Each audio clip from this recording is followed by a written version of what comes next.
Si Drew! Ando sa loob, nagmumukmok.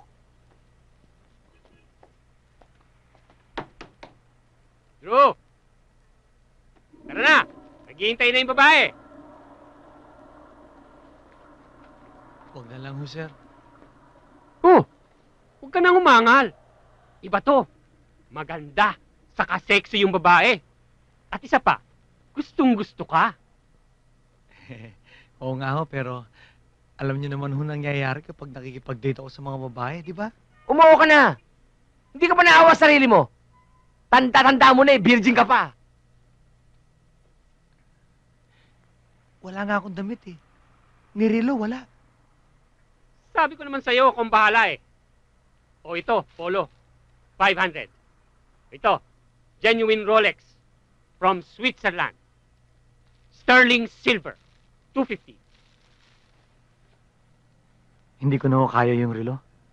Hindi. 50 pesos. Friends naman tayo eh. O ano? Naghihintay na si Rosana. Rosana? Tara! Okay to.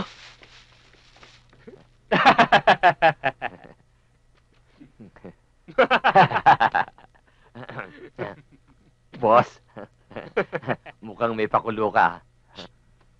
Mukhang good time si Andrew, ha? Huwag ka maingay. Paano naman ako? Meron ka rin. Ayos. Meron kang overtime. Ikaw muna magbantay dun sa front desk habang wala kami ni Drew. Uy, ano to?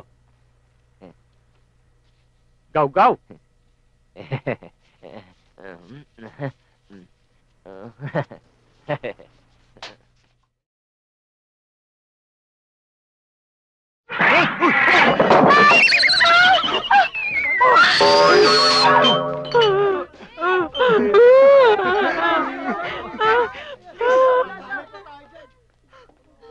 Wawa naman.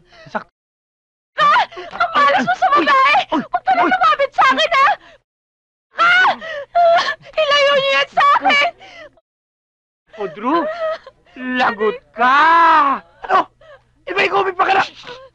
Sige na, punta mo na doon si Ford sa apartel. Ako na ang bahala dito. Sige na!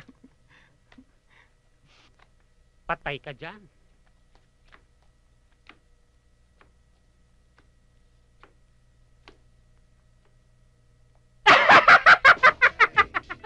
Woo!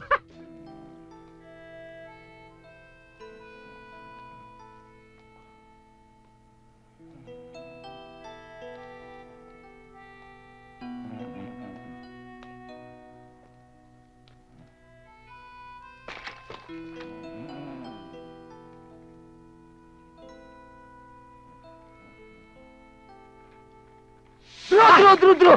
Tulungan mo ako, Drew! Tulungan mo ako. Dito ka mo sa front desk. Bakit? Sige na. Bakit? Bakit ka ba ng bakit? Hindi ko alam kung bakit. Drew! Naka-jackpot ako. Jackpot! Jackpot? Jackpot!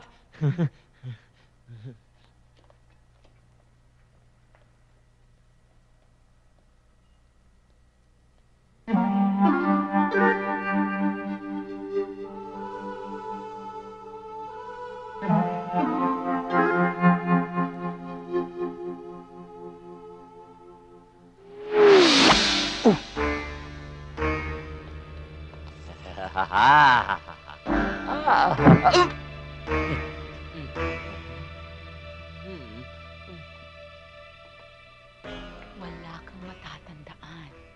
Hindi tayo nagkita.